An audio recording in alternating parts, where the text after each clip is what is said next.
What's up, gentlemen, and maybe one or two ladies? We are back. I am freshly out of YouTube jail. You know, I had to escape. Markus came in there and he tunneled me out, kind of like El Chapo. It was pretty cool. Austin Summers was there, but he just complained the whole time. And then when I got out, me and Michael Sartain had debated about Andrew Tate, so it felt like I was just back. Good to be home. But anyway, so we are back. I was unfortunately taken offline by YouTube, but we're all Gucci now. So it's been 2 weeks since we did one of these, so we're gonna, I guess, catch up on Q&A, talk about topics, trending topics, and whatnot. Alcamont Sartain ain't gonna be on. No, he's just busy this week. He said he has like some boot camp or something. We're cool. Although I don't know if you watched the videos I posted to the group chat. I don't think he did. Oh, those. Yeah, no, probably not. Yeah. I know what you're talking about. It was that guy that exposes everyone for their crypto scams. I forget his name. CoffeeZilla, yeah. I remember watching that a long time ago, and yeah, I mean, it's pretty clear. Like, this guy was just scamming people. Yeah, it's like there's a video of Andrew Tate saying, "I will never ever do anything with crypto. I won't do a coin or an NFT because." And he said it correctly the first time. He's like, because for someone to make money, someone has to lose money. And only the people who are on the inside make money. And I don't want you guys to lose money. And then like 2 years later, he's like, yeah, check out this fucking whatever the fuck it's called, Daddy Coin. And then like everyone just loses money except for him. Yeah, I mean, it's pretty clear. He's come out before, hasn't he, and said, yeah, I'll just take advantage of fucking losers sitting at home watching cam girls and shit. Like, I think he's been pretty clear that he's happy to use people to make money, even if it's his own audience. So, I mean, he's at least not lying about it, or, you know, maybe he kind of is, but he's pretty upfront sometimes that he's happy to use people to make money. So, yeah, he can be upfront sometimes, and then he'll do like a complete 180 and pretend like that never happened, and it's all like made up shit. I think the most appalling story that video I saw of him, this was a while back, but he was talking about how he would scam guys. And he's like, yeah, I would use the girl's account, pretend I was a girl, get the guy to agree to tell the guy that I would meet up with him for $3,000 or something as the girl. Then just complete flake on the guy and then gaslight him and trick him into thinking it's his fault. So then I could get even more money from him. Yeah, it's fucked up. And even, dude, he admitted to, I didn't realize, I haven't dived deep on the sex trafficking stuff, but it seems as if when I think of sex trafficking, I always thought you got a gun to some girl's head, you're taking her out of the country, you're putting her in like a fucking basement. Yeah. But it seems like sex trafficking laws can just be like you've manipulated someone, you're taking a bunch of their income without telling them. And like he came on camera and pretty obviously said what he was doing. And if you ask me like before all these I'd be like, that's not sex trafficking. What the fuck are you talking about? But it seems like by their laws, it probably is. But he admitted to half of it, like that he'd claimed that you need to pay tax and he just scammed the girl and ripped like an extra 50% off her or some bullshit. And yeah, it was all a bit dodgy and manipulative. But yeah, all you need for human trafficking is you need sex work, which is obviously that's a granted. And then you need either deception, coercion, or force. And he's admitted to the deception part straight up. By saying that, you know, I would cheat them out of their money by taxes. So that right there is like those two things is technically puts him guilty of human trafficking. It doesn't need to be like the argument they use a lot is like, oh, well, we're the videos of like the gun to their head, but you don't need any of that. That's just like a straw man. Like, none of that is required to be guilty of human trafficking.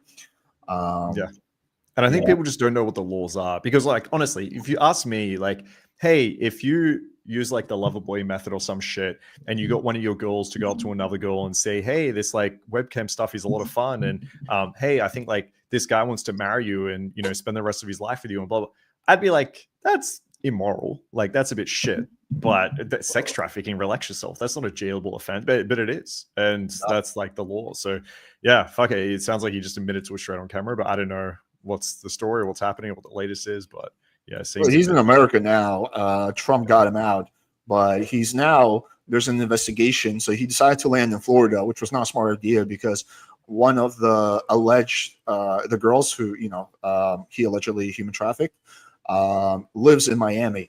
So now Florida decided to open up an investigation on him for that girl. So now there's an investigation going on. They've already, I think, took some of his like I think they took his phone or something or looked at it. There was already the process has already started. They haven't arrested him yet or anything, but it's like the preliminary investigation.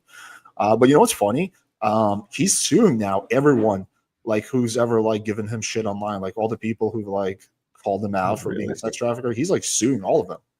Jesus Christ, man! America's crazy with fucking suing people for because it's really, from what I understand, you probably went through some of this as well. Actually, it's really hard to sue for defamation, especially if you're a public figure. Like I've read up on that; it's almost impossible. Like you not only need to show like intent that you're trying to cause harm, you need to show you actively knew it was a lie. Yeah, so it's like it's really hard. If you're just sitting there and you be like, yeah, this guy's a fucking sex trafficker, you have to be able to prove that that person 100% knows you're not a sex trafficker and you're saying it trying to defame it. It's just impossible. But I guess you can shut people up by just like making them have to pay a bunch of court fees and the headache. And yeah, exactly. It's very hard to win a defamation lawsuit, but it's not about really winning the suit. In these situations, typically whoever can spend more money on lawyers wins because there's a lot of back and forth. And like, dude, when I was going through my thing with John, I spent 15K on my lawyer without a lawsuit even getting started. Like the lawsuit wasn't even filed. It was the preliminary stuff. So yeah, it's just kind of like bully people with money type of thing. It's like, it's very, very expensive to defend yourself in a lawsuit, especially a civil lawsuit like defamation. Just eventually people just cave, you know, because you just can't afford paying lawyers.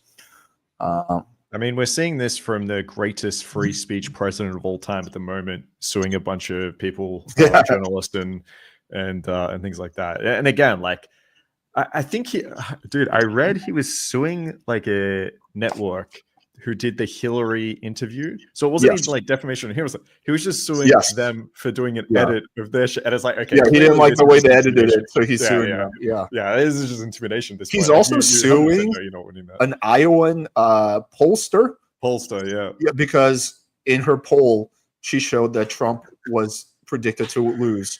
So he didn't like the results of her poll, which was pure prediction. So he's suing her. Speech. Yeah. This guy has he doesn't give a fuck about free speech, but Alex, you need to get on Kick, bro. Grace Thorpe moved over to Kick. She's having a lot more success. I mean, everything I stream already goes directly to Kick. So we're streaming to Kick right now. I've been doing that for years. But yeah, I think. Do you have a big Kick audience? Like, I assume you get way more people on YouTube, right? Yeah. I don't even know if I have anyone on Kick. I just do it automatically, but I don't really think I get many people from there. Okay. On that program. Are you going to talk about that program, Adolescence? Is that the one Michael showed us, or where? Oh, dude, yeah, I completely forgot about that. Is that out yet? Sam Hain, let us know. I mean, I'm down to watch it. I thought it was an interesting trailer. I don't know. It's it seems like it's more about like bullying and teenage just the and like being a teenager and the difficulties of that and like dealing with sociopathy or whatever than like really manosphere stuff. I agree. It seems like there's a hint that'll touch on that, but I mean, it would just look like an interesting thing to watch. So yeah. Quick question. Been dating someone for a year. We have a great emotional connection, but there's no physical intimacy. What should I do? And how do I? Ooh, yeah. Oh, it's a girl. Part of my 5% female audience. I mean, if there's no physical intimacy, then that's really tough. I would communicate to them directly in a polite way, but I would just be like, hey, listen, like, I love you. We have a great connection, but there's no, I'm not happy with our sex life. And then see if you can find a solution. But it's usually like something that you have from the start. Like every girl I ever wind up dating, we had great sex at the start. I don't ever recall dating a girl with who the sex was meh. So it's usually one of those things that you kind of have from the start. I think you can improve your sex life. And I think you can go like, maybe sometimes you get started and you have a good sex life, but then you kind of just like drop the ball and it becomes mediocre. And then you can go back to good. But I don't think you can go from like bad to good. I don't know. What do you think, Marcus? Yeah, it's really tough. My first question here would be, did you ever have it? Or did you just settle for a guy that you were friends with, hoping that you'd build up more than like a friendship? If that's the case, you're pretty screwed here. If number two, so I'm hearing a lot of feedback on my end. I'm not sure if. Let me mute myself and tell me if it's better. Okay, that's better. Stopped. So yeah, number 2 is if you had it before and now it's gone away, you need to talk to him and question why that happened. Because if he's just got lazy after a year and he doesn't really give a fuck and he's doing things that aren't attractive anymore, just sitting around, he's putting on weight, stuff like that, then yeah, that has to be addressed. And the minute he kind of realizes that maybe he might lose you, it might actually help. He might be like, fuck, okay, I need to go back to doing what was attractive. And then, as Alex said, you can kind of work on intimacy. Like you can talk about, okay, what do we actually like from each other in the bedroom? How can we actually work on this? And if he's not a butthurt, insecure guy, he'll actually work on that with you. If he is, there's just another reason why you should fucking ditch you and find someone else. She said, we had a great physical intimacy in the beginning, but it fizzles out gradually. Yeah, look, after a year of fizzle, that's like way too quick. You need to address like what behaviors have changed, if he's not putting in enough effort, and what's going on there. You have to have that talk. But if it was great in the beginning, that I thought it to be like it was never good. But if it was good in the beginning, then there is much more hope, because then you just need to get back to where you were. Now, some of it will be the novelty, like you just like, yeah, just the novelty of like the first 5-10 times is just not going to be there after years. But yeah, I think there's a potential you could get back to where you were. Yeah. Do you now, when you talk, do you still hear the feedback? Test. Yeah, I do. Let me think. I could. Do you have headphones? I don't. Not once they'll fit in my computer, at least. All right, let me try this. Okay. How about now? Test. Actually, that sounds like it's fixed. Yeah. Okay. All right, good. Just have to disable my mic. But so you debated Lucario? Bro. Dude, this is like 2 days ago. I don't know time zones. I think 2 days ago. It was like a free-for-all. So it started out, do you know Eric, like Mysteries Wingman? Yeah. So it was Eric, myself, Lucario, Steve came on afterwards, Mystery came on at some point. But well, I think you're thinking of Baxter. Baxter is Eric is Mystery's name. So Eric, he also goes by Blaze. Oh, okay. There's 2 Erics. All right, never mind. Yeah. Okay, yeah. And so yeah, we had a debate, but dude, I went into this like, okay, like clearly this guy is just what's a nice word to use here? He's stuck in his ways. Like there's no debating, right? So I was like, all right, I'm just gonna go on a fucking troll. Let's just have some fun. So I did for the first like half hour, an hour. I was just having fun with it. But yeah, it was it's interesting. I'm gonna have to watch that. Yeah, go check it out. It was it on Ice White's channel? Yeah, it was on his channel. I'll have to check it out. Yeah, because I went through. I had to listen to his debate with some guy called Redbeard, and then also I know Mike. Casey. Yeah, exactly, Casey and Mike, who I think you've had on here as well.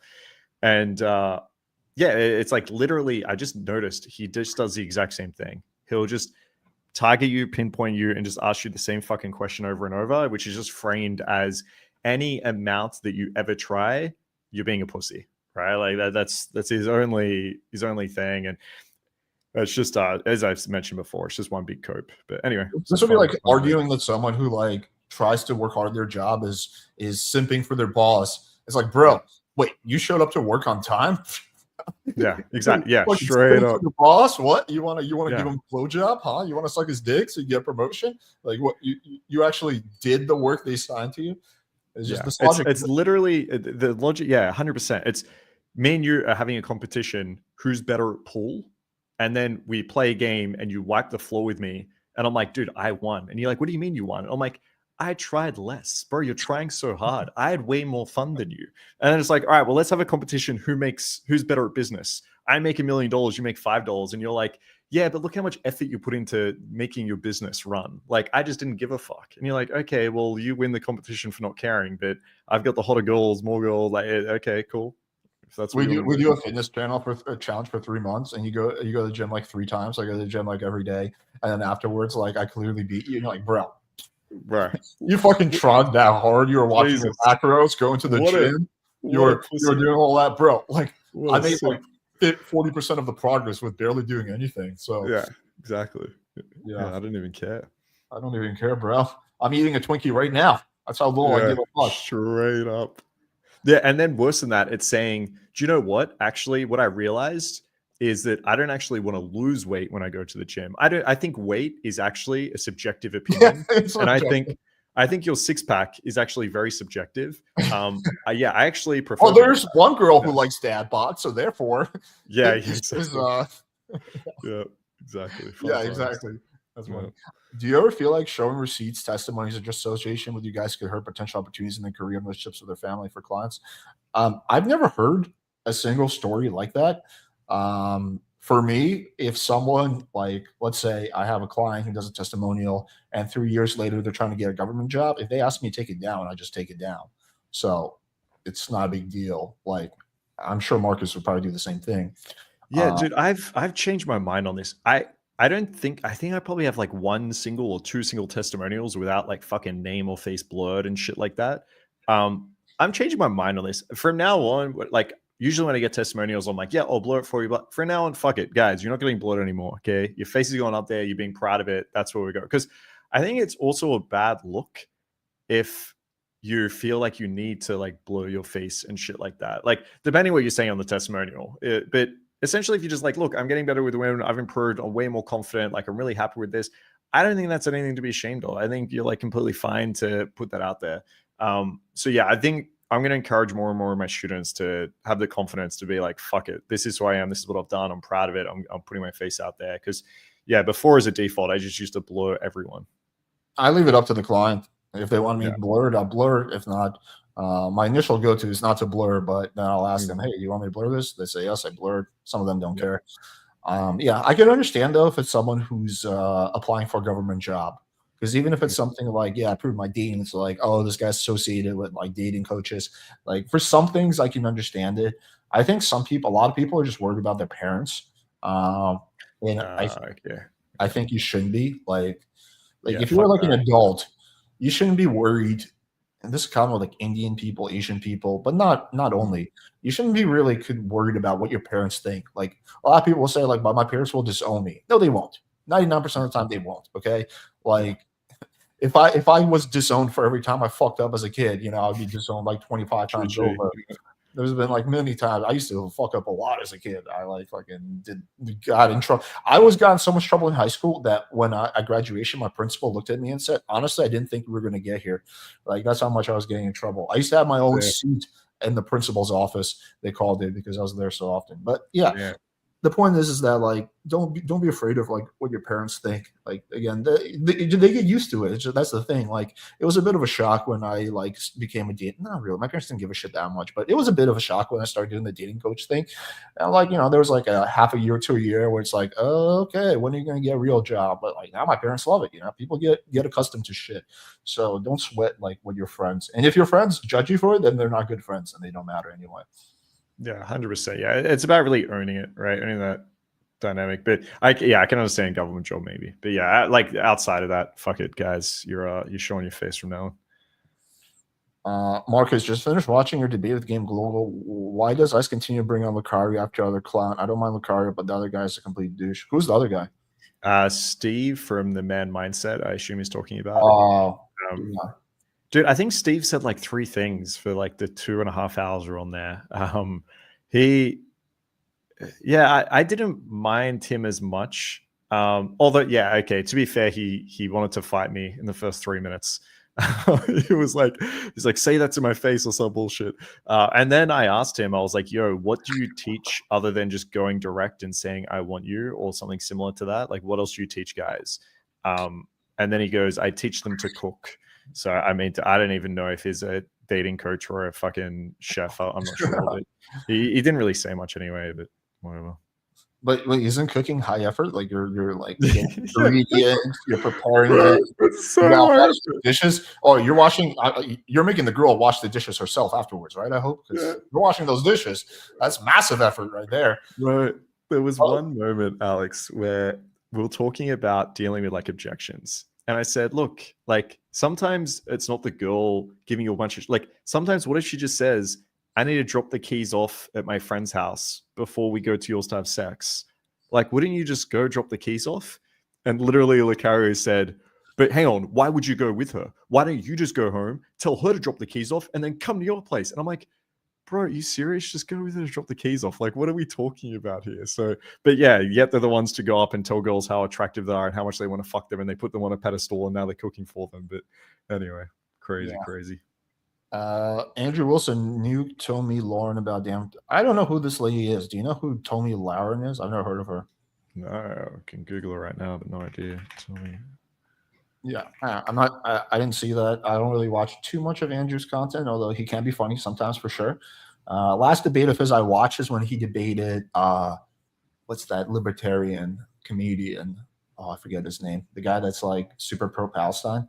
I forgot. That was a good debate actually on libertarian values versus I guess just libertarian economics versus I guess just non-libertarian economics. That was a good one. Okay. But that was the last debate of his I've seen. Yeah, let me check it out. Yeah, apparently this girl is like a conservative commentator. But, dude, a lot of these conservative girls are such grifters. Like hard, bro. Like so the Elon Musk girl, like who fucking is like all about family values and don't be a 304. Like talking to her friends how she can seduce Elon Musk and like baby trap him. Like it's insane how much of them grift. It's so crazy actually. How I was naive to this. But the last couple of years, I think I'm understanding more and more how fake people are on the internet for a couple of views. Like we saw it through the red pill shit. Like I'm sure a lot of this advice, I'm looking at these guys, I'm like, you can't possibly believe this, right? This is just getting you views. But the more and more I see it, like, I question like how many people, if you would actually put them on a lie detector test, believe the shit they fucking say on their YouTube channels. Like it's absolutely insane. Yeah, like also like a lot of the big right-wing commentators are massive grifters. Like Tim Pool would be a good example, who pretends like he's a liberal, even though all he does 99.9% of the time is attack liberals. Yeah. And then says Ukraine is America's number one enemy, not number 3, not number 5. And then turns out he got paid by Russia, right? Yeah, he was getting paid by Russia. Yeah, and then he just like he doesn't acknowledge like his like he's just like, oh well, there's no proof that I knew that it was Russia. I just thought it was some shady billionaire, like as if that's that much better. I didn't know it was a foreign government. I just thought it was some random person paying me $100,000 for a 5,000 view video. That I just people do that kind of thing on a channel that no one knows about. It's like, dude, like these guys are such fucking grifters. There's some legit, like I'm not saying all right-wing conservative commentators don't believe in what they say, and some of them do, but like guys like Tim Pool are massive grifters. Yeah, it's really interesting. Even what's that Jewish dude that's conservative and he runs like a media platform? Ben Shapiro. Yeah, Ben Shapiro. Like I used to listen to a lot of his stuff, and it's so funny his commentary on Trump after he lost the presidency, and he had like some really insightful views. But it's so funny, like looking at him now versus then, and it's just like completely contradictory to everything he said. And I'm like, either you've grown and learned and something like has changed, or at this point you're just grifting. Yeah, the right wing is in like a really weird predicament where like if they go against Trump, their channel like is going to be gone, not because Trump is going to ban it, but just because they're going to lose their audience, because their audience so audience captured. Trump has such a stranglehold on the right now, and that so like a lot of these people who had no problem like speaking out against Trump like a year ago or whatever, and now like just yes sir, your farts smell perfect. It wasn't even you, it was the dog, even though there's no dog here. Like they're just so like on their tiptoes and so afraid to say anything. You can watch it. I like to watch sometimes like Republican Congress people get interviewed about something crazy that Trump does. Like, hey, do you think we should go to war with Greenland? Well, I think what the president was trying to say is that it'd be nice if Greenland comes to us. He said that he's not ruling out military force. What I think he's trying to say is that, like, we want to have a strong military, like, yeah, it's so funny. Bro, this reminds me when girls are like, so are you going to see me again? Well, I mean, when we say see you again, what do we really mean by that? Like, it's like see you maybe like over text once in 5 years, Of course. Yeah, I am leaving the country tomorrow, but I guess like this, it's 100% true, man. Even like the the tariffs and things like that. Oh, it's just a bargaining chip. It's just a move. Then he's like, no, he said it was good economic policy. Oh, well, like, it's like, okay, yeah. Well, maybe it's working, dude. The economy's crashing, stock market's tanking. Well, there's got to be some short-term pain and eggs. Yeah, we forgot about eggs. Exactly. It's like a big part of our campaign, bring down the price of eggs. And now they're so expensive. Yeah. But then he would just lie and say they're the cheapest they've ever been. Yeah. Here's a question for you. Do you ever plan on settling down? Yeah. I've got to go right now. And yeah, I think, dude, like the older I get, the more I kind of just I don't have that eagerness to be like going out all the fucking time. I enjoy work now, like, so shifted focus there. I'm probably working now more than I ever have in my entire life. And at some point, I do want like kids and shit. So yeah, if you asked me this maybe 3 or 4 years ago, I'd probably say absolutely never, right? If it was, I'd be in some like fucking orgy polyamorous community or some shit. But yeah, I think the older I get, the more that shift in focus kind of changed. Yeah, same for me. I'm more open to it now. I'm the same way. Alex, I'm really stoned. Can I give you a piece of advice? Go for it. When is David from UMP and Alex going to put shit in the past? It's already in the past. I have no grudge against them. If I did, I wouldn't recommend like their program and their mastermind. Like I would just like probably not be doing the stream if there was like some kind of grudge. So it's all good on my end. Yeah, and it's all good on. Yeah, by the way, it's all good on his end as well. That's what I figured. Yeah. When you bring it back, Mr. Slave, I don't even know if that motherfucker is still alive. Marcus, do you know who Mr. Slave is? Dude, I remember that was such a random thing. Because I think one of the first times I came on your channel was at a time like, even to this day, I don't really watch a lot of YouTube content in the pickup space. Like, to be honest, it's usually like political shit I'm watching. And so I hadn't seen like some of these streams. And then on comes this guy with a fucking mask and like sitting there with a whip next to him or some shit. I'm like, what the fuck is going on? But yeah. The Mr. Slave streams were epic. I think the best stream I've ever done was the Mr. Slave's debate with Andrew when they brought out the other slave and then the two slaves started fighting for dominance. That was just 5 hours of just pure lulls. It was still funny. Love it. Here's a question for you. Has Lindbergh left UMP? Oh, we'll keep you informed on that one. Okay. Yeah, we're gonna make a post and announcement and stuff soon. We'll clear it up for everyone. All right, sounds good. Alex and Marcus, is it always a bad idea to date a single mom seriously, or are there instances where it can be okay thing to do if there is genuine desire? What's your take? Yeah, I mean, it's not like a disease or something. I think it's completely fine. You just have to understand what this comes with and what it entails, right? Because it adds a lot of mess. Like you could ask me the same question, like, is it okay to date a girl with X? And that X thing being somewhat of a negative. Like, sure, if everything else is amazing and you can work around it, it's going to be okay. But she's going to be focusing on this kid. She's going to want to settle down or probably have some emotional and financial support. You might have to deal with sticky situations when it comes to the father of the child, unless he's completely out of the picture. Like, it's going to be difficult. There's going to be some added stress or negativity there.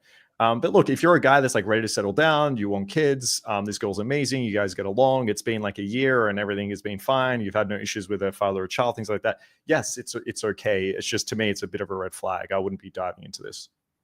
I would say it's a point against her when it comes to long-term shit, because she will always prioritize the child. It also matters what age the child is. Is the kid 7 or is the kid 17? If the kid is older, it's like less of a big deal, in my opinion. Like when he's 17, 18, require less, the mom's basically less invested in the kid. But if the kid is young, that's going to, she'll always prioritize him first. So you just have to make peace with that. But I wouldn't just rule out all single moms. And also when it comes to like friends with benefits and casual sex, it makes no fucking difference. I never understood on the red pill side why like they would shame guys for hooking up with a single mom. Like, oh yeah, because she's a single mom, she's less hot somehow. Like, is her child hanging out in the room like fucking tickling your balls while you fuck the mom? Like, what? There's no downside sexually to a single mom. Like, oh yeah, her vagina's too loose for your tiny dick. Yeah, your little fucking 3-inch cock. 3-inch rip-out cock is not going to fit inside the single mom. Like, do you think that's how it works? You think vaginas just stay permanently loose? Like, give me a break. Yeah, 100%. So I did end up somehow using game to cope with depression, but any idea how to get through it? Ooh. So this is like, there's many causes. It depends on what the cause of depression is. I think, in my opinion, that it very often physical causes are not talked about enough when it comes to depression. So like typically when someone says they have depression, it's like, oh, what's going on in your life? Do you have a brain chemical imbalance? And that can be the case, but quite often it can be something as like your hormones are off, or you have, chronic mercury, you have chronic heavy metals, or one of your key vitamins like vitamin D or zinc is off. Like for a lot of people, just getting more vitamin D, like taking vitamin D supplements, maybe it won't be like 100% difference, but it can make a 50-60% difference. I tell you, with my girlfriend, she told me like she's been like kind of lethargic all her life. Like she just like doesn't have that much energy. And then we did her vitamin D test and it was low. And I convinced her to take vitamin D, and she's like, yeah, I feel a lot more energetic. I sleep better. Like I just feel better. So something is like that. So I think that the first thing I would do is go to a good functional medicine doctor, not just like a general doctor, functional medicine doctor, and have them do a bunch of tests. It could easily be something physical, and then you can do all the therapy in the world and you still won't make any progress. Then when you rule out all the physical stuff, then you can start thinking about things like therapy or various modalities. Personally, I think TMS, transcranial therapy, is amazing. That's what really helped me with my kind of OCD anxiety. I used to have, because I got Lyme and it kind of like took my hormones and everything for a loop. And I used to have like pretty bad anxiety, but TMS like literally completely cured it, like 100% or 99%. So that's my take on that. Yeah, I think any holistic approach is going to be great. Like even using game as a way to cope. You say cope almost as if it's a bad thing. I don't think it's bad at all. If like going out there and being social and meeting other people and like improving yourself has started to help your depression and make you feel a little bit better, keep fucking doing it. And then, find other ways to go about that as well. And then, as Alex said, find different methods and modalities here. Like go get therapy. Look, psychedelics, they've done a lot of trials on those and shown a lot of great benefit there. So just look into anything that is going to help. Try it all, see what works for you, and you'll slowly improve day by day. Yeah, that's what Vegan Gain said cured his depression, was the psychedelics. I used to be skeptical of that, but I've just heard too many stories of people curing their depression with psychedelics for me to dismiss that. Yeah, I mean, the studies are pretty impressive. In terms of using mushies, what is it called, psilocybin or whatever it is, just like a one dose tends to be really effective. And then for MDMA, in terms of like PTSD, is also been incredibly impressive and effective. I'm sure give it a few years and it's going to be pretty standardized, I think. Yeah, MDMA is awesome. I mean, I haven't done it in a while, but it's awesome. I never liked psychedelics though, and I've tried a lot of them. I don't know. Like a lot of the time, I would have a bad trip. I don't know. Maybe that's just something, but that's probably just something to do with me. Like it wouldn't fuck me up permanently. I'll be fine like 10 hours later. I remember one time, I think this was the first or second time first time I tried shrooms. I freaked out really hard because I thought I became my dad. So when I looked in the mirror, I saw my dad instead of myself. And it was really fucking freaky. And I remember like basically being on the verge of a panic attack. But I have a lot of friends who've had like amazing results with psychedelics. So I think it's just something you have to try. I think it works for some people. It doesn't work for others. Yeah, I mean, I love tripping. I think a lot of the therapy now, they're actually trying to put it in a form that actually doesn't cause any of like the tripping, because they don't actually think it's the trip itself that is helpful. I think it's just like the chemical compound and whatever happens underlying there. But dude, I mean, I fucking love tripping. Yeah, if you have a difficult trip, I just see it as challenging. It's probably something you have to work through anyway. But yeah, love it. Question for both of you: what type of clients do not get results with? Oh, that's a good question. What type of clients typically don't get matches online despite phone issues? Don't get results for cold approach. Okay, this is actually a really good question. The type of clients that don't get results are the guys that don't want to put in the effort, the guys who want to just complain, the ones who want to be a victim, like the ones who just like, oh, poor me, like this just wasn't meant for me. The guys who lack grit and persistence, those are the guys that struggle to get results. Yeah, that's my take. What do you think? Yeah, 1,000% agree. Like, there's going to be two ends of the spectrum here. If you just have an incredibly fucking good-looking guy, he can just take a photo, a selfie, put it up, and he'll probably get results. And then the other end of the spectrum, you have someone like really fucking butt ugly or some shit. They're gonna have to put in a lot more effort to get results. But in the middle there, it comes down to that: who is willing to put in more effort and who is willing to listen to the right advice. Like, it's going to be the biggest variable when it comes to results. Every single time I have a boot camp, almost every single time I have a boot camp, it's not like the most attractive guy there getting the best results. It's usually the guy that in between sessions, he's still out there day gaming, is sending you a message like outside of coaching hours, asking you a question. Like, it's just the guy who's willing to put in the effort and try new things and get the feedback that tends to progress the most.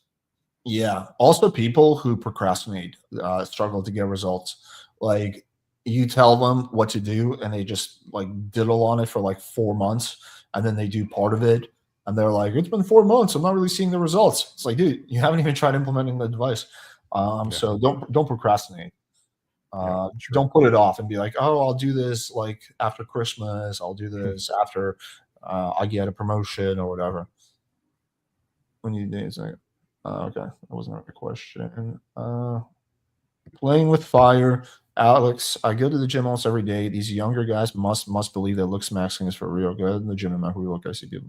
Yeah, I think looks maxing, going to the gym is really good. I think everyone should go to the gym. Everyone should put on muscle. Everyone should be fit. It's not the end all be all though. There's a lot of really jacked guys who struggle with girls. I mean, Vegan Gains is quite jacked, and he's we were talking about like his struggles. So it's not the end all be all, but it's good. Yeah. Yeah, I feel like there's got to be nuance when we give dating advice, right? I feel like the problem here, so many guys think it's black and white. Either looks matter everything, and it's the only thing that matters, or they don't matter at all, right? You have pickup guys saying like, you don't need a shower, just go out there, and like obviously, Matt. Like, I used to be, I took steroids when I was younger for like half a year, and I got fucking jacked. Like, I was big, and I would get attention. Like, girls would come up to me and like open me all the fucking time. I'd have guys coming up to me calling me like Ziz and shit. But I didn't get many results because I didn't know what to do with the attention or do the fucking girls chatting to me. So yeah, it helps. You get initial attraction, but then you need the skills to know what to do with that. What kind of steroids did you take? I was on Test and Deca. I take both. What doses were you doing? Big. I forget what they are now because this was probably like 9 years ago or something. But I did it stupidly, man. I didn't get like initial levels or anything. Like, my mate was just like, yo, I'm getting big. And I'm like, I can fucking see that. And he's like, take this. And I was just jabbing, man. And so my blood pressure was up. I was always flush. I had pimples all over my back. But dude, I put on like 10, 15 kilos or something. I got big. But yeah, not good. Just for the chat, by the way, you can do Test and Deca and not get the side effects if you stick with therapeutic doses. Not if you use like relatively low doses, you can get some of the benefits without the downsides. The reason I started taking Deca actually is because it speeds up your healing, and I have chronic injuries, and I think it speeds up collagen synthesis by 10x or something like that. I read. So it's also used for healing by a lot of people. So that's why I started taking that. How often do you guys experience pickup game burnout? Also a good question. What are your thoughts, Marcus? Back when I was like gaming a bunch, almost never. Like, I absolutely dude, I could go out 8 hours every single day, and I did that for like 3 years straight. Like, I never once did I feel burnout, because if you're talking about game as just going out by yourself, you don't like it, you're grinding, you're trying to improve, burnout is going to happen really, really fucking fast. But for me, it wasn't that. For me, I was going out, I was being social, I was catching up with friends. It wouldn't always be to pull. Like, I had so many times with David where we'd be out, and first set, we have two girls that are like down to be pulled, and we look at each other, we're like, dude, we're having too much fun. Like, fuck these girls, let's keep gaming. And then it gets to a point, you're at the end of the night, you're like, damn, okay, it's time to pull now. So for me, I prevent a lot of that burnout because there were other reasons for me doing it. The big one being socializing. So without that, it's going to happen real fucking quick. For now, it's, as I said, I'm settling down, I'm getting old, okay? But if you feel like you're getting burnt out, then the key here is to, don't treat this as if it's a chore. Don't treat this like it's a job. Find some things that are fun to do while you're actually out. Yeah, I mean, yeah, I've had periods. I don't think it's super often for me, but I've had periods where I get burned out. I'll get burned out doing the screen reviews. Like it's like, oh my god, I have to get like ask 5 girls to get one good answer, or 10 girls to get one good answer, or whatever. But I think that what helps is keeping the bigger picture in mind, and also just developing that discipline. So even if you're like burnt out, you still like have the discipline to take right action. Sometimes you might want to take like a little bit of time off to kind of reset. But yeah, I wouldn't say it's something that everyone's going to get burned out, but the key is to not let it set you back, not let the burnout. It's like getting anxiety. For some people, the anxiety will limit them because they won't do anything, but for others, they'll just push through the anxiety. So it's kind of key to not let the burnout like kind of just like permanently set you back. Have you guys had clients that were on the spectrum like ADHD, autism? Yeah, many times. Yeah, I think I have some clients that are undiagnosed autism, to be fair. But yeah, I mean, of course, my little brother has autism. It's going to definitely affect your dating opportunities, right? Because your social calibration, like diagnostically, is incredibly low. So it's just about like learning those skills. It is a little bit harder, but you can learn them. Yeah, it is harder depending on how far on the spectrum you are, but yeah. We want speed dates. We want the cringe back. Dude, we should do one. Yeah. It's just there's such a pain in the ass to coordinate with all the girls and set it up because like you guys schedule like 5 girls because like half of them will flake, and then it's like the same guys. It's the same thing over and over again because the guys are making the same series of mistakes. It's like it would be interesting if like there's guys that are coming in that had like really good riz, and then like there was just a variety, but it's just like there might be one black guy who has a good game, and then just everyone just fucking sucks. Like that's just what. What are some ways we can make it fun? Because like we could get some girls on, and then maybe we could have like challenges, like without the girls knowing. We tell the guys beforehand, like you have to say this word like 4 times or some shit, right? And so you get points depending on like the little challenges you do. Maybe that's just way too much for guys that are already nervous, but I think like, yeah, I think ways to like make it fun might get the guys out of their head a little bit. So like stay away from the date. Okay, you need to make her say fucking orange or some shit. Yeah, I don't know. We could maybe come up with some ways that it could be like fun or creative. Like people in the chat, if you have ideas, let us know. Yeah, I'm down to give it a shot again. Sure, let's chat about that. We can make it happen. Maybe like next week or something. Yeah. Do you know any girls that would be down to come on? Yeah, man, I got Kat, the girl I do the podcast with, like OnlyFans girl. And then yeah, the time zone's tough because this is like middle of the day, so most girls are probably working. But yeah, I could find some. You know, no matter which girl I have on, there's always guys in the chat complaining about it. Of course. She's a bit too old. She's a bit too young. Yeah. She's an OnlyFans girl. She's too shy. She's too reserved. She's this ethnicity, and I don't like this ethnicity. There's always, no matter who I get, I could get fucking Scarlett Johansson. Yeah, but like she's washed out, man. I didn't like her latest movie. Like it's just there's always going to be some complaints. But I think the key thing for guys to realize, like, look, I could bring my fucking grandmother on. Okay, you can still practice going on a date, and you can still get feedback from us. Like, the end of the day, like, let's be real, you're not actually going to date any of these girls. Okay, you're not going to fly out to their city and like fucking get married to these chicks. Okay, like this is just some practice, there's a bit of fun, some entertainment. Like, just jump on. It doesn't matter. Like, I did a bunch of speed dates, dude. Yeah, like 80% of the girls aren't my type. I'm not like sitting here trying to, you know, fall in love with some shit. Just practice, have some fun. Like, yeah, guys, again, it's an ego thing, right? Yeah, it's an ego thing. Yeah, for sure. Alex, how do you feel about how Trump was running the country? I love it. Nothing I love more than stagflation, the economy tanking, stupid tariffs. There's nothing I love more than Medicaid being cut or people richest man in the world having control of the government, or starting beef with like every country we're allied with, or turning up to Russia, or arch nemesis, or I don't know, like fucking 200,000, or cutting the vet. You know, this is an interesting one that's not common. They fucking cut the veteran suicide hotline. Jesus Christ! Yeah, so, like veterans who were suicidal, like literally now have nowhere to fucking go, like nowhere to call. Like it's insane. Like it's funny because the Republicans, like they basically they say they love the veterans, but they treat them like such fucking shit. Like they just don't want to give them anything at all. It's like, oh, fucking freeloaders. I think something like 200,000 veterans lost their job because a lot of contracts that were like for like, there's a lot of like disabled veterans who basically like, you know, go into like private business after the army, and you know, some of them like have contracts with the government. A lot of those contracts were cut. So there's like a million fucking things, not to even mention the constitutional issue. I think Trump has done more damage than I could have imagined in such a short time span. I think he's a fucking buffoon idiot. And yeah, our co-president Elon Musk is also, while smart, kind of a piece of shit. So those are my thoughts. Yep. True.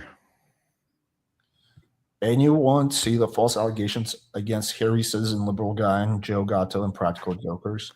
Oh, I love Joe, man. That's a funny fucking show. What was the allegation? I don't know. I've never heard about this. Cancels tour, checks into treatment. I don't know. Oh, in wake of sexual assault allegation. He says he's working on himself. Yeah, I don't know. We can check this out later. Oh. Can you give some tips? Funny dude. I'm not familiar at all. Bruh. You've never seen Impractical Jokers? No. Damn. Okay, you got to get on that. It was like, it's actually pretty old. I don't know if they're still doing it, but it was like 4 comedians. They'd go out and they just dare each other to do stupid shit, and it was fucking quality. That was one of my favorite shows back in the day. Do you for comedy? Are you familiar with Eric Konevsky? No. If I saw his face, maybe, but the name. He's like the jacked dude. He has characters that he plays. He has the Wes Watson character, which is hilarious. He has like the Russian gangster character. He's like a really jacked bodybuilder guy. Like he just like trolls so good. He just does all these characters and he just like fucks with people. But it's not like those annoying streamers like Jack Doherty. It's like actually really funny comedy. Awesome. I'll check it out. That guy's, this guy's huge, bro. He's definitely on some deca. Oh yeah, he is. He admits it. Yeah. Or he'll go to like bodybuilding conventions and ask bodybuilders like, how much do you weigh and how tall you are, and then afterwards he'll pull out a scale and be like, okay, stand on this. And a lot of them get like really aggressive, like, fuck no, I'm not doing that. Like he's like, what? Are you not really 120 or 190? How good. Do you guys still pick up girls and move them in the club or the hand of God? It's more a question Jesus for you. Christ.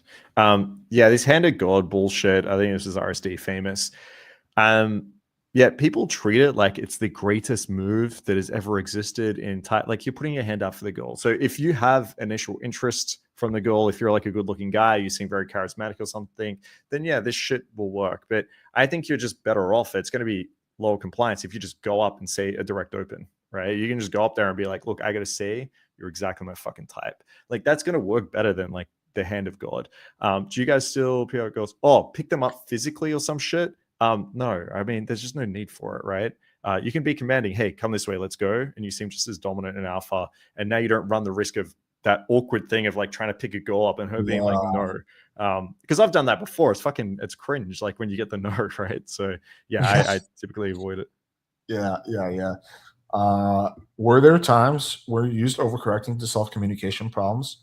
I think overcorrecting can be good for certain things. Like if you're just way too much of a nice guy, going to the other extreme and just being like completely, I don't give a fuck. Like I'm going to say whatever on my mind. I'm going to escalate like hard. Like I think that's good for people in certain things. Like nice guy would be the perfect example, but not for everything. What do you think?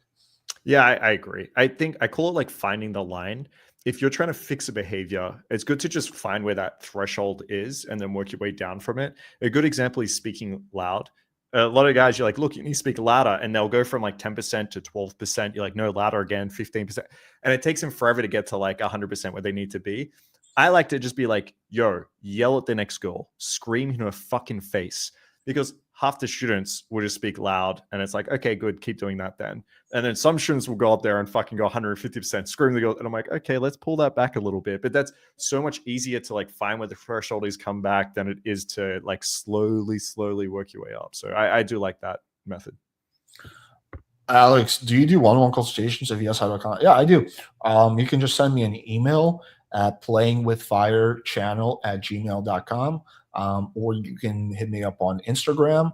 Either my personal IG, which is Sir Alex Z, or my business IG probably would be a bit better. It's just playing with fire. Yeah, just any one of those things are good. But yeah, I do. And you have that in the comments, right? Like you have it in the description of your video or no? I believe so, yeah. Yeah. Where's the super chat button? Disabled, because YouTube no longer thinks I should be part of the YouTube partner program. I got demonetized. Yeah. Part of getting demonetized is that you can't get super chats. Sad.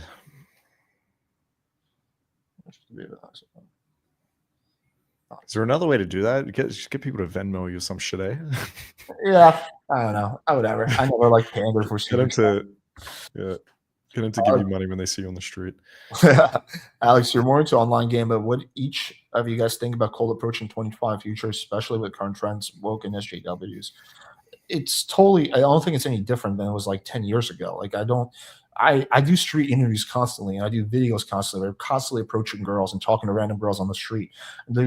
I do way more like probably random stranger interactions than the average guy will do in cold approach, because I'll do like 100. I'll go out and do like 100, 200, go up to 100, 200 girls, either hit on them or ask them like a sexual question. Had zero issues. Like not like if the worst you get is a girl's like, I'm not going to answer that. That's literally the worst thing that can happen. Like I think guys online overblow like the whole SJW thing. About how prevalent it is in real life. It's common online, but not as much in real life. And literally, it doesn't even matter. Let's say a girl is a massive SJW, you just move on. Like, who gives a shit? Also, I think that the let's just say the wokeness in SJWs is actually on a decline. I think it has been on a decline for the last like two years or whatever. So, yeah, that's my take. Yeah, agreed.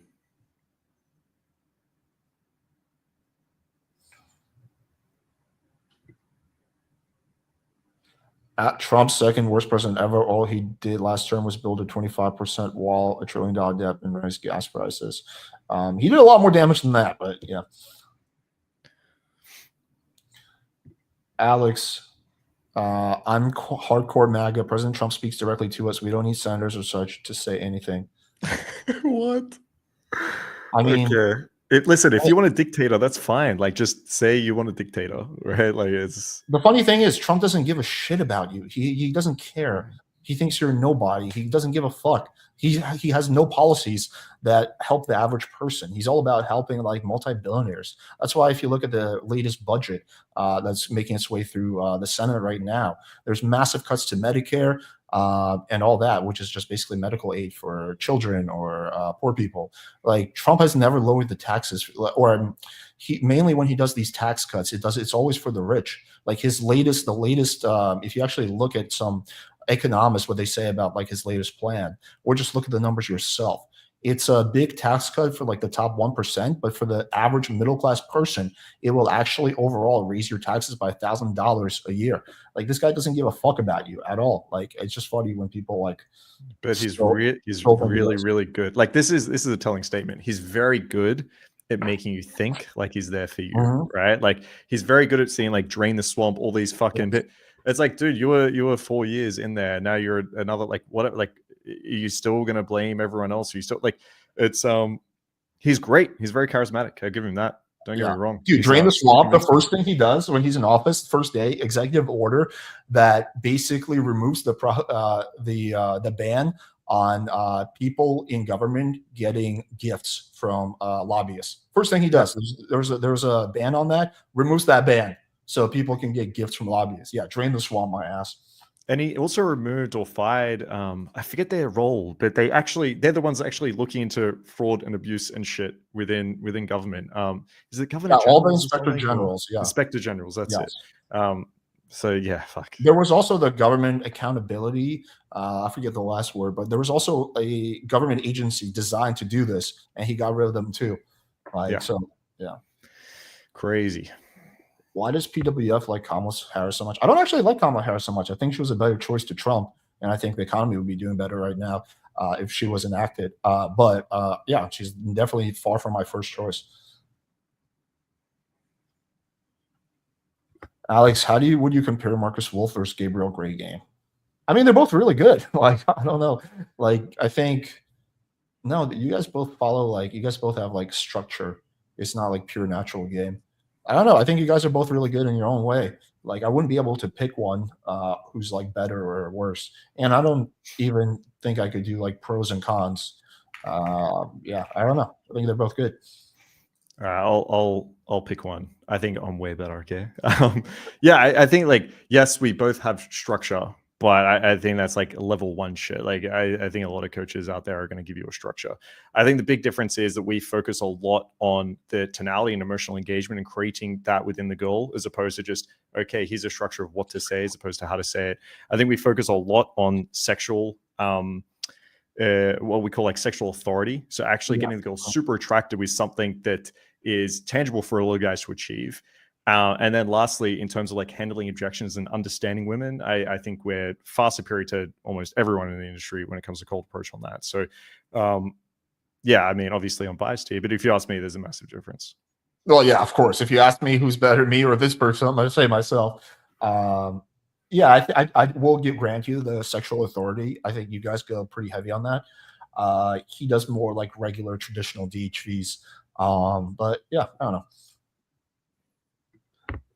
Alex, did you kick off Michael Sartain for owning you in that political? Michael Sartain is not kicked off. Like, Marcus can vouch for this. I asked him today, like, hey man, you still good for today? He just has, there's no beef. He just has he had a student or something like that, or a boot camp. So that's why. Unless he's lying, unless he's just scared. He's scared of the political debate. No, I'm kidding. Yeah, he's got a bunch of boot camps or something. It wasn't even really that much of a political fight. We were talking about who's going to win the election. My prediction was Kamala, and I was wrong. But yeah, like, it's pure prediction. This is not like me talking about policy. Answered this question already. Any thoughts about RPG and Greg talking about you 24/7 on his stream? Not really. Like, I don't know. Like, they're free to talk about me as much as they want. I think it's kind of sad and pathetic, but well, I don't know. Who's RPG?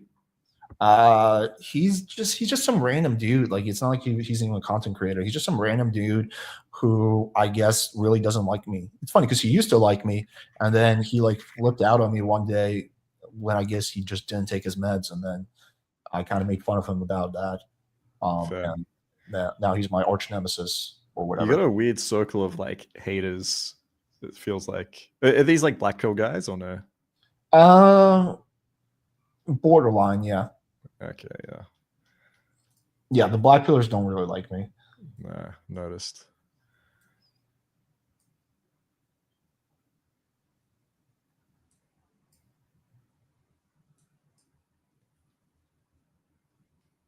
Speed dating. What events? I noticed speed dating dance classes has more dudes than chicks. What events would you? Really, dance classes have more chicks? Maybe try a different type of dance, like salsa or bachata or reggaeton. Yeah. I can't imagine that those types of Latin dances have more dudes than girls. Yeah, that's great. I have a lot of students that do the whole salsa scene or whatever the fuck you call it, and they close a lot with that. Speed dating is almost always fucking cucked. It's always like middle-aged, not that attractive women. Depending on, there's one in Sydney that one of my friend runs, and that's actually good. They get like younger women. It's more just like a social thing. It's like a fun thing for singles to do. If you can find something like that, it'll be good, but that's incredibly rare. Otherwise, dude, if you're after some events and shit, go to like yoga classes or fucking spin classes or some shit like that. Is like almost all women. I have a video coming out in like probably 2 days where I interviewed like 40, 50 couples and asked them how they met. But the vast majority of them, like 85% of them, met in real life. And it really just boiled down to a guy saw a girl that he thought was cute and he shot a shot. That's really how. Really? Dude, I'm so surprised. I thought that would have been majority online dating. That's refreshing to hear. Yeah. Even according to studies, like only 30% of couples meet with online dating. But I think there's a bias because people who are more likely to take the survey are probably more likely to be online and therefore more likely to meet someone online dating. True. Do you guys lie about your age in game? No, I do not. I'm 34, so I'm not that old. Or 35 now. Yeah, sometimes. On online dating, I usually put like a lower age there, just so by default you get a bigger audience of younger women. But then in my bio, I just write my real age. And then sometimes in person, I'll say that I'm older than I am, but it's usually somewhat sarcastic. But yeah, like at this age, like mid-30s or some shit, there's a value right there. Like most girls are going to be super attracted to that. So there's no need to hide it unless you're like fucking 72. Yeah, I think 30s you're totally good, even early 40s. Do you use HCG? Nope, negative. I'd stay away from home cooked steroids before. Yeah, I totally agree. Don't fucking get home cooked steroids. Let's see. Guys, if you're not doing this, speed dates will be bring hand and John Anthony said David is nervous of girls. Well, we heard it there. That's official. Must be true. Yeah. I will say this. Let's go. Even though me and David has had many disagreements, he's definitely not nervous around girls. At least I've never seen that. Yeah, he's more grounded and comfortable in high pressure situations than I am, to be fair. So yeah. Alex, I feel like you need to have Jubilee style videos for speed dates. One dating coach versus 9 random people, and the girl has to choose. Yeah, that would be. I would need a studio though. I got rid of my studio when I moved half a year ago. And that would, yeah, I think I would need a studio for that basically, which would be a big expense. So I don't know. I would need to really believe that I'm going to go on a limb and spend like $10,000, $20,000 that is going to pay off. And I'm just not convinced of that. Yeah. I know you mentioned once you did like live speed dates, like sitting down like with a table on the street or something. Is that what you did, or am I imagining? Yeah, I did one of those. It didn't perform that great. I thought it was great. I thought it was really interesting. But yeah. Also, funny thing is, a lot of guys won't do the speed date. Like I had to go out. We first thought that just having her, she's a cute blonde, having her sit there with a sign would just, there'd be a line out the door. Nothing, 20 minutes. So then I started going up and talking to the guys. A lot of guys were like, no. It was tricky to find guys. It was like same. I would have a better like success ratio just cold approaching girls with a hidden camera. Like it's I didn't expect that at all. Maybe you need to do it like night game, like out front of a club or something when guys are a little bit more confident / had a few drinks or some shit. But I like that idea. I might give that a go. See how we do. Fuck Fresh and Fit. All they use bitch and sell humiliate women. They booted from the red pill. The red pill is being revamped. Yeah. Are they still going Fresh and Fit? Like if they are, but they're just doing like a fraction of what they were used to do. Like they're getting at least I want to say 10x less views now. So yeah, they're struggling. Also, you can tell they fucking hate each other now. They're just like I thought that was the thing because I watched it might have been Aber and Preach. Do you know who they are? Their YouTube channel. Mm-hmm. Yeah. So I watched a couple of videos of them that popped up regarding Fresh and Fit. Yeah, and I've obviously like it's edited. I only saw clips, but it seemed like these guys fucking hate each other. I was like, holy fuck, this isn't gonna last very long. So anyway, we'll see. They do not like each other, and I can see it from both of their perspective actually. Because from Myron's perspective, it's like, yo, I did 99% of the work here. Like you're kind of useless. Like I built this whole thing up, so don't even fucking complain. From Fresh's perspective, it's like, hey, we have this great grift going. You know, we're making so much money. And then you had to fuck it up with all the anti-Jew shit. Like, there's just no need. And like, you can see it in one of their streams where Fresh is like to Myron's like, respectfully, I want to point out that there's no benefit to us talking about the Jew stuff. And then Myron's like clowning on him. It's like, bro, it's like, okay, congratulations. Your fucking Jew conspiracy theories got you demonetized. Which is also ironic because from what I've heard, they have a Jewish manager. So it's like I don't get. Maybe he's one of the good ones. Though. He's one of the good Jews. Yeah, exactly. Yeah, it's gold.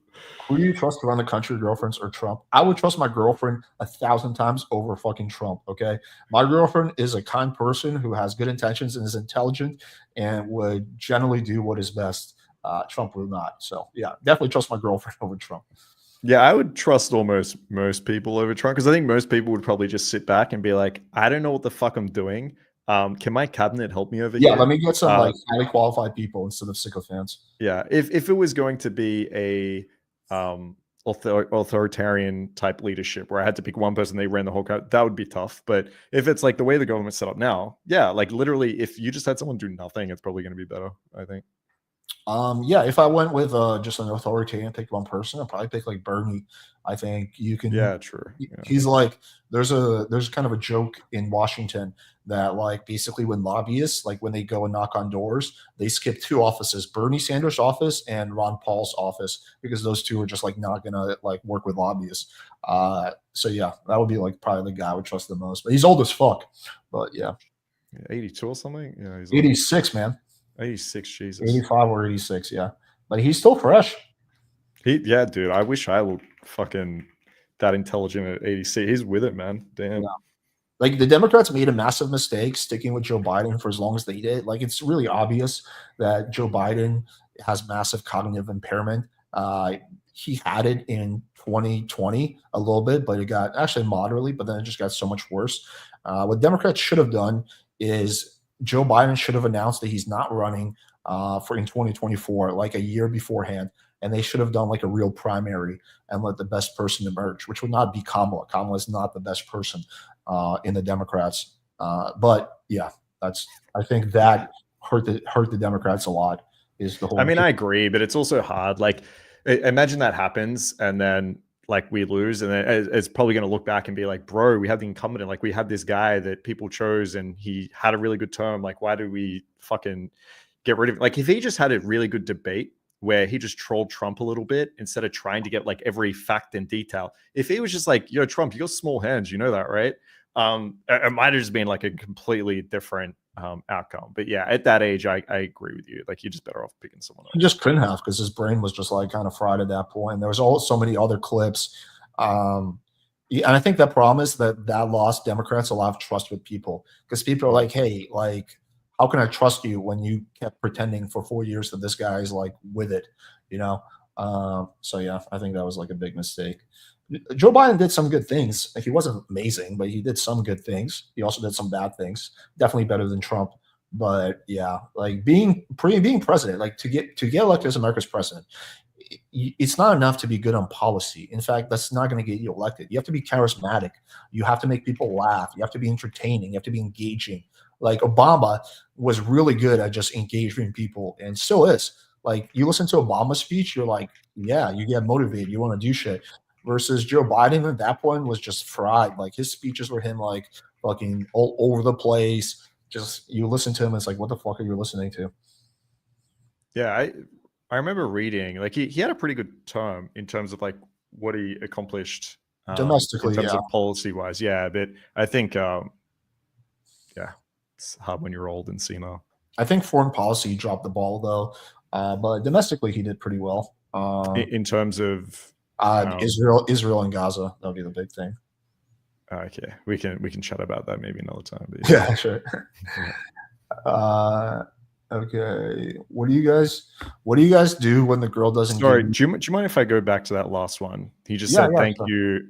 He said thank you, Alex. Oh, for sorry. Being yeah. I kind of agree with it. This is going back to what I said before. I think as a man, it's so much easier to call yourself like right wing or Maga or some shit, because there is like a masculine viable edge that comes to that. Like, let's admit it. Like, I'm not a big fan of Trump, right? But he comes across as a very dominant masculine guy. Even though he always plays the fucking gay YMCA song, despite that. Exactly, right? And look, I would argue the dance where he's like jerking off two guys. YMCA. I think, and I would argue like a real masculine trait is probably an ability to like listen to others and, things that he kind of lacks there a little bit, but he comes across that way. And the left, unfortunately, come across as these woke fucking retards because you have a bunch of progressives online, with fucking purple pink hair saying stupid shit. So the perception of the two, it's much easier as a younger guy to be like, you know what, I'm fucking right on Maga, but without even, most of the guys don't read policies or give a fuck or understand how the country's run or any of that bullshit. So I agree. It's really easy, especially as a dating coach, right? I'm sure if we look at this audience, there's over 100 people watching. Most of these guys are probably right wing. Yeah, I do think that's really good of you to come out and be like, look, it would be a grift. I probably would get more clients or people like agreeing with what I'm saying if I was to just do the right wing shit. And to come out and say what you think, again, going to what we said before, I think it's a good thing. I think a lot of content creators, especially manosphere adjacent ones, especially the red pill, they lean much further right than they really are because they're audience captured. I have every incentive to pretend to be a right winger and zero incentive to speak the way I do. Most of my audience is right wing, from what I've noticed, despite the fact that I'm on the left.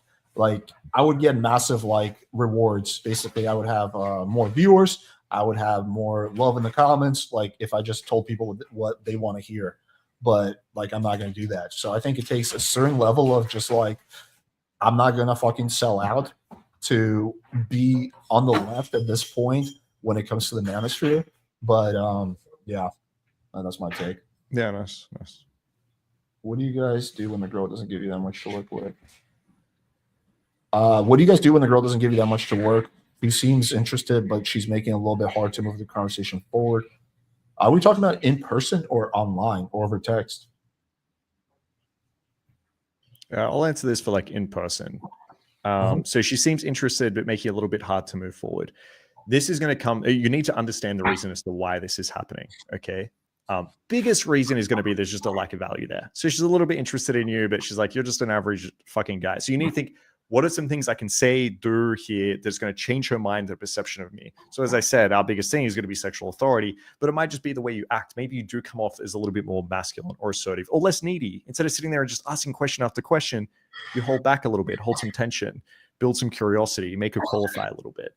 So the biggest one's going to be value. Number two, it could be emotional concern. So maybe she's worried about being needy. Maybe she is really, really into you, but she's like, fuck, I got to pull back here and play hard to get. So it could be that.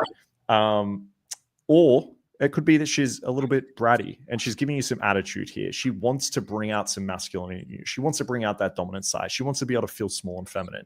So if that's the case, that's what you want to give her. But again, if you just pick any of these blindly and try to do it, it's not going to solve the issue. A real important part of this is trying to get a better understanding as to why she's actually not as invested as you want it to be.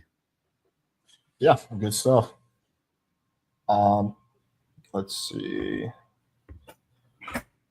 Is it advisable to straight up ask if a girl, if she's down to hook up, considering you've ran enough game on her night game? I think it's suboptimal. I think it can work against you with some girls. Look, if the girl's really DTF, it doesn't matter. But for all the girls who are moderately DTF or mildly DTF, it can be off-putting because it's not socially calibrated. A much better way to do this is hey, do you want to go back to my place and have a drink? It communicates the same exact message, but it's in a lot more socially calibrated way. So that would be my advice. Yeah, 100%. If this girl is on her knees being like, hey, I want to suck your dick, I still wouldn't say, hey, do you want to go to mine to hook up, right? Or do you want to go back to again, make it sound sexy, be flirtatious here.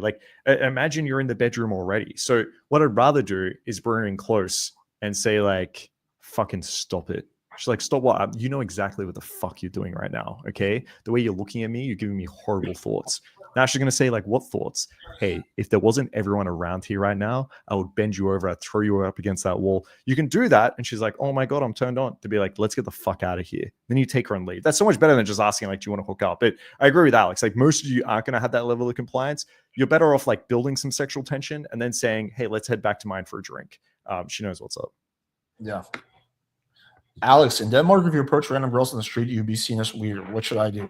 The answer is really simple. It's something you probably already know. It's just not give a fuck. First of all, I don't think I've been to Finland, which is, I think, culturally the same thing as Denmark or very similar. And I've done massive cold approach there. And it actually it works out better because these girls have never been approached before. And I think it'll be the same thing in Denmark. So they're much more receptive. In Finland, I go up to a perfect 10 and there'd be no bitchiness. I'd be like, hi, oh, thank you so much for coming up to me. I have a boyfriend, but this is so awesome. How long have you been in my country for? It's just so the fact that people don't do cold approach in your country, I would take it as a positive. But yeah, don't give a fuck. People don't really care. People are focused on themselves. People are not thinking about you, okay? People overblow this so much in their mind. But yeah, if you want to get good at game or really anything, you want to be great at anything, you have to not give a fuck what people think. You just can't care. And if you think about it logically, why should a random person who you don't know, why should their opinion of you affect what you do or how you think? It shouldn't. It doesn't matter. Random person, who gives a fuck? Yeah, the thing I'd want to add to that, if you are Danish, then just open in English, right? Like it's a lot easier for us to go to Scandinavian countries where it's like, I think there's a word for like not talking to strangers or some shit in your culture.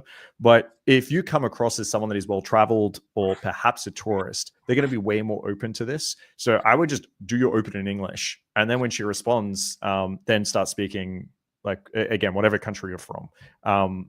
That might be something that helps. Alex, I'm central left, but I'm curious if you found the difference between liberal and Trump girls when it comes to bed, dating, talking. So here are the three categories. There's one more category. So the first category we have is like Trump girls, right? They're here. Maybe like 20% of the girls you'll encounter. Then the next category is center left. They're a little bit on the left, but they're not SJWs, and they're just like normal people who vote Democrat. That's going to be like 60% of the girls you encounter, maybe even 70. And then the other is a 10 to 20% is going to be like hardcore, like feminist SJWs, right? I fucked girls from all three categories, like all three. I fucked many Trump supporters.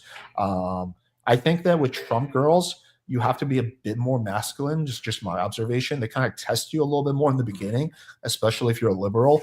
But I find that making fun of them, like what I do when I'm talking to Trump girls, I do the Donald Trump voice. You're my biggest fan. If I wasn't married to Melania, I would fuck you so hard right now. It's like, it's so awesome how you've been fanboying over me. Like, do you write me letters? Like, I'll just troll them in the Trump voice, and they love that shit. Like every Trump girl I've ever hooked up with just love that shit. They're like, oh, stop. But you just have to knock them off as like the stereotypical, like soft, like feminine SJW. That would be the first thing. For super liberal girls, they can be annoying because they can like flip out over something really small. But they also like masculinity. Everyone likes masculinity. Center left girls are probably my favorite, which is the majority of girls, because they're just like the most normal. But yeah, I wouldn't say there's a huge difference. What do you think, Marcus? Yeah, I agree. Like most girls don't really understand or care about politics anyway, so it's usually not an issue. But yeah, I think the extremes matter. Like if you just have an extreme progressive girl or some shit, or an extreme like MAGA girl, personally, I just try to avoid those conversations completely around politics. But yeah, it will influence like their personality type. So as Alex said, regardless, if you just have a level of frame here, if you are masculine, and then just steer the conversation probably away from politics, you should be sweet. Yeah. Or when in doubt, just fucking troll them in the Trump. Yeah, or troll. Don't get into a serious debate. Yeah, don't like start talking about policy or whatever. That's the worst thing you can do. Because Trumpers are in a cult where it's just all about like their leader being right. So to be fair, so are progressives. They're also in a cult. Just a different type of cult, but yeah, they're not easy to convince. The hardcore. Okay, here's the difference. Yes, I will grant you that the hardcore like feminist SJWs are kind of in a cult. But that's not most progressive. That's not most liberals. It's not most people who vote Democrat. Yeah, I agree. Sorry, when I'm saying that, I'm talking about like the girls on Twitter that are saying like, are offended that you said he or some shit, right? Like, obviously, like most people that vote, like these people don't vote Democrat. They probably don't vote at all. They just they don't vote. That's what I mean. I mean, like far left progressive. Yeah, for sure. Those people are definitely in the cult of their own. It's funny too. Here's an observation I have when it comes to like trans debates and trans issues. It's never a trans person that's actually like arguing trans issues. It's always like some fucking really feminine dude or some chick, some white girl. It's never like, I don't see trans people arguing for trans issues. Every trans person I know is like, yeah, whatever, whatever. Just, I want to go by my life. I don't really care that much about whether we can compete in like high school basketball or not. It's always people who are like virtue signaling, or the people who are like virtue signaling for like affirmative action or like reparations. A lot of it's just fucking white people. It's like, dude, like so a lot of black people like just whatever, man. I'm just a normal person. Yeah, 100%. Like there's so many trans people now, but they're not real trans people. It's just like girls at college saying they're non-binary or some shit, right? Yeah. Do you read Chase Armonte? Yeah, I've had him on this channel. I think his website is great. Go check it out, girlschase.com. Okay, yeah, I know this guy. I think his writing is really good. I've always recommended it. So yeah. Alex, when are you running for Congress? We need a bill subsidizes cold approach free protein haircuts. True. Congressman Lelenchik has proposed the first ever what we're calling the pickup bill. Yes, this is what we need. Now it's going to be illegal for a girl to instantly reject a guy. She has to give him at least 30 seconds before she can walk away, punishable by up to 5 years in jail. Yeah, bro. We need like a government online dating app. That's what we need. Where it's like, yeah, girls can't catfish. They need to give like a reason as to why they flaked. Yeah, like, yeah, it's 100%. Like a girl is about to flake on a date. You can call like a hotline and like report it, and then she gets a phone call like, "So, who's dying in your family?" "Oh no, I just made plans with my girlfriends." Like, "Do you want to go to jail for 3 years? You better show up on this fucking date." Yep, done. How to do online game with no social media accounts and making your IG account to buy followers. No, don't buy followers. Just don't use Instagram. Don't give your Instagram. You can do online game with no social media. It's a bit harder, but it totally can be done. You just need like 5 or 6 good photos or 4 to 6 good photos for your dating app. And that's it.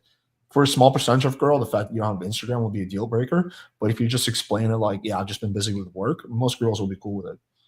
Yeah, the other option here is just creating an Instagram that's on private, and that's a good way to start if you eventually do want to build it up. Just have it on private for now. Try get some followers, add some goals, even if it's like 100 people following you. And that way, like if a girl asks for your social media, just say like, look, this is just private, but sure, here it is, right? And that way, like it gives you that middle ground of time to be able to build it up, and it kind of deals with that objection of, are you even real? This is a bit weird. You don't have Instagram. It can be a nice middle ground if you do want to get one going. Where are Greg, Michelle, and Ashley? I don't know. I mean, me and Michelle and Ashley are still like close. I'm actually going on Michelle's podcast, I believe, this week. And I chat with Ashley all the time. So, yeah, they're around doing their thing. Okay. Maybe we should get them on as judges for our next speed dating thing. Yeah, maybe. I feel like it'll get crowded, though. Probably, yeah. Marcus, did you like? Oh, Mystery was on the stream too. Yeah, he joined in at the end. I think Eric just sent him. It sounded like a link, and Mystery joined, not knowing what the fuck was happening. And then essentially, Lakaru and Steve were like, "You're a piece of shit." Not exactly, but yeah, they were just like, "Dude, your stupid fucking hat and your magic tricks and shit." That's kind of where I jumped off, because Mystery started, I guess, defending his position, and I just didn't want to get lumped in with his same defensive shit. So I was like, all right, I'm getting out of here. But yeah, he joined for a little bit. Yeah, I disagree. I think Mystery's wrong about a good amount of things, but I'll always be like showing massive respect just because like how much he contributed to the community. So like when I had him on my channel, there's like some like when he said like, "Oh, dating apps are a waste of time." Like I'm like, dude, you're fucking 100% wrong. But like, yeah, I'm just gonna be respectful to him due to his country. Yeah, he's got his way of doing things, and I didn't mind his message. He kind of came on, and yeah, he was just fairly chill. He's like, look, I'm not here to like argue with anyone. He's like, everyone's got their method, and look, this is what I do. Like the thing I respected about him is he didn't come on and say like, I'm 100% fucking right, and this. He's like, look, I'm a lover. I see girls and I fall in love at first sight, and obviously, like, I completely disagree with this, but the way he was saying it, I was just kind of like, whatever, man. It's just a guy with an opinion, and that's kind of chill. Whereas, obviously, I disagree with Lakaru's position as well. But Lakaru is very much like, you guys are all retarded and wrong, and this is the right way to go about things. So, yeah, that is a key difference.